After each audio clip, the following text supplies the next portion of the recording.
Laki-laki hipotalamusnya 2,5 kali lebih lebar dari perempuan. Ya, hipotalamus yang mana Bu Aisyah? Ini dia ini. Kalau corpus callosum tadi melengkung ya Bu, ini hipotalamus segitiga. Ya, laki-laki 2,5 kali lebih luas, lebih lebar. Kalau ini hipotalamusnya laki-laki, nah bisa jadi dia separohnya itu nggak ada separoh lah. Kalau separoh kan 2 kali, ini kan 2,5 kali. Ya, ini mungkin ya nggak ada setengah ya perempuan ya. Memangnya hipotalamus apa Bu Aisyah fungsinya? Banyak. Ada beberapa yang kita bahas hari ini ya. 1, ini pusat syahwat birahi ya. Saudara-saudaraku sayang, ya. Laki-laki syahwat birahinya memang lebih lebar. Jadi istri memang harus siap sedia, dicolek dikit untuk ajak hubungan intim, ya. Siaplah. Tapi kan capek Bu Aisyah, mana saya yang kerja, saya urusan rumah, anak-anak PJJ. Ya terus gimana? Kalau memang ibu nggak mau, gimana? Kecuali ibu mens, kalau mens itu jelas. Dan laki-laki juga sudah paham kalau mens, dan dia tahan diri. Tapi kalau lagi nggak mens, si suami udah kepengen banget hubungan intim. Si istri menolak, itulah makanya kita dilaknat malaikat. Malaikat itu nggak ada nafsunya, ngelihat istri nolak suaminya, dilaknat. Itu perumpamaannya, bayangin yang nggak punya nafsu aja marah banget sama kita. Nauzubillah min dzalik. Lebih capek banget Bu Aisyah.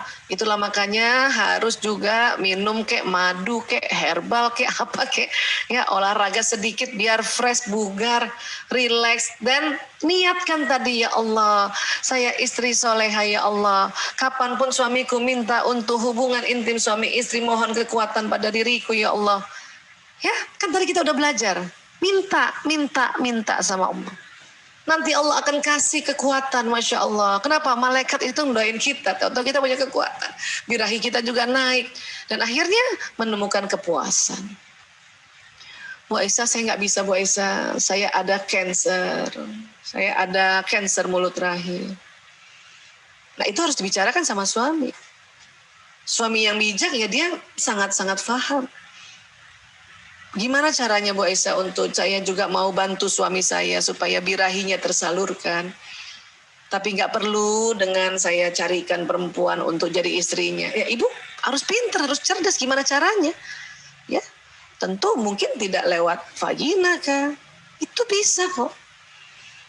Tapi ada juga ibu-ibu bilang, aduh saya capek banget gak bisa Bu Aisyah, saya udah rahim, ya ada CA, kemudian saya udah lulu lantak, karena mungkin karena ini mungkin sudah metastasis. Nah kalau gitu ibu harus dengan sadar tanya sama suami, Mas, aku udah kayak gini, aku kasihan sama kamu, bagaimana kalau aku pilihkan perempuan untuk kamu nikahkan? Nah kalau yang kayak gitu, ibu ada istri kayak gitu Bu, itu langsung masuk surganya, fast track.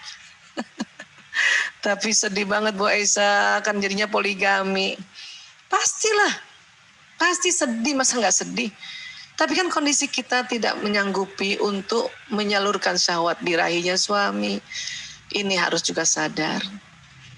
Bu Aisyah, saya sehat walafiat, setiap diajak juga saya mau, tapi suami juga mau poligami. Nah, itu yang lain itu yang beda, itu yang perlu diajak bicara baik-baik. Saya kuat kok, kamu masih mau juga cari yang lain. Itu ya. Jadi lihat-lihat kasusnya. Makanya Allah juga memberikan kita hukum poligami. Untuk apa? Untuk kita istri-istri yang tidak mampu lagi secara syahwat birahi melayaninya. Itu sebetulnya. Ya. Oke. Baik, apalagi ini menjaga keamanan. Kalau laki-laki 2,5 kali lebih lebar, berarti laki-laki lebih hebat, lebih jago, lebih pandai menjaga keamanan dibanding perempuan. Inilah mengapa dikatakan ar-rijalu qawwamuna 'alan nisa, laki-laki pelindung perempuan. Atau bisa juga dikatakan laki-laki pemimpin perempuan. Untuk itu kalau untuk skup besar, skup yang luas, yang dipimpin banyak, itu memang cocoknya laki-laki secara fitrah. Karena hipotalamusnya 2,5 kali lebih lebar. Ya, tapi kalau skupnya kecil ya oke lah kita perempuan. Berarti perempuan-perempuan yang biasanya yang ekstrovert atau yang agak tomboy ya. Ya, nah. Jadi laki-laki itu sejak kecil pun dia jago jaga keamanan. Anak laki-laki walaupun masih kecil dan laki-laki suka bermain, tapi kalau ibunya sakit, anak laki yang jagain dibanding anak perempuan. Anak perempuan itu cuma nanya, "Ibu kenapa? Ibu kenapa?" Anak laki enggak banyak tanya.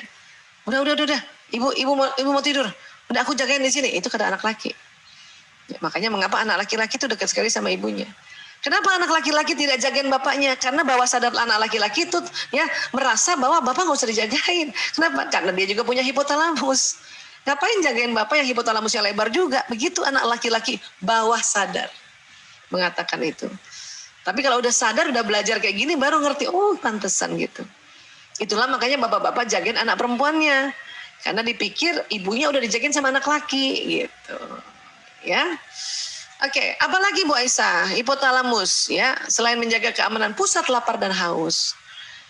Jadi supaya ngomong efektif sama suami atau anak laki-laki ya, khususnya ya perhatikan makan minumnya. Pantang nasihati anak laki dalam keadaan lapar dan haus. Suami kalau pulang yang paling suka ditanya adalah, ayo udah makan ya? Walaupun kita tahu dia pergi makan, tanya itu karena dia pas banget dengan otaknya. Aku udah makan, mau makan lagi? Nggak usah, oh ya udah. Udah. Ya, dan baik-baik itu perhatikan pusat lapar hausnya ini besar nih ya. Makanya kalau anak laki-laki pas lagi saum, lagi belajar saum di Ramadan, anak laki-laki itu jam 3 aja udah merengut mukanya karena dia lebih lapar daripada kita. Ya. Dan kalau anak laki-laki nih, saya juga sering sharing begini. Misalnya nih ada tugas nih anak laki-laki nih, ngerjakan 10 soal.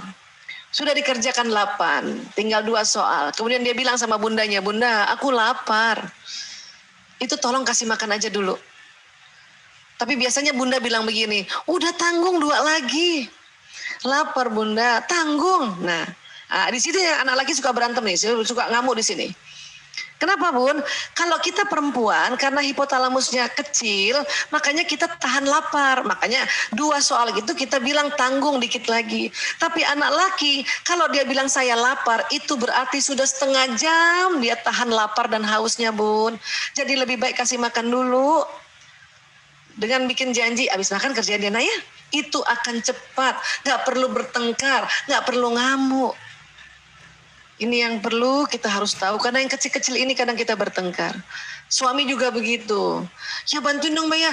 Aduh aku lapar. Ya tanggung ya bantuin dulu. Ini angkat koper. Aku lapar. Tuh itu berantem nanti suami. Ya tolong angkat koper. Aku lapar. Oh ya kalau gitu ayo makan dulu. Abis itu bantuin ya. Gitulah supaya kita paham tentang mereka. Ya. Kemudian apa? Pusat tidur. Jangan heran bapak-bapak yang lebih cepat tidur. Walaupun ibu-ibu yang bangunnya lebih cepat, jangan heran. Kenapa? Ini memang pusat tidurnya lebih lebar. Jangan heran juga anak laki-laki itu, ya apalagi anak laki-laki remaja itu suka tidur-tiduran sambil pelajaran PJJ. Gak usah heran. Kenapa? Pusat tidurnya memang lebih lebar. Kenapa? Karena dipersiapkan untuk bisa kerja besok hari lagi. Ya Bu Aisyah, saya udah nungguin. Masa dia gak jadi hubungan intim sama istri?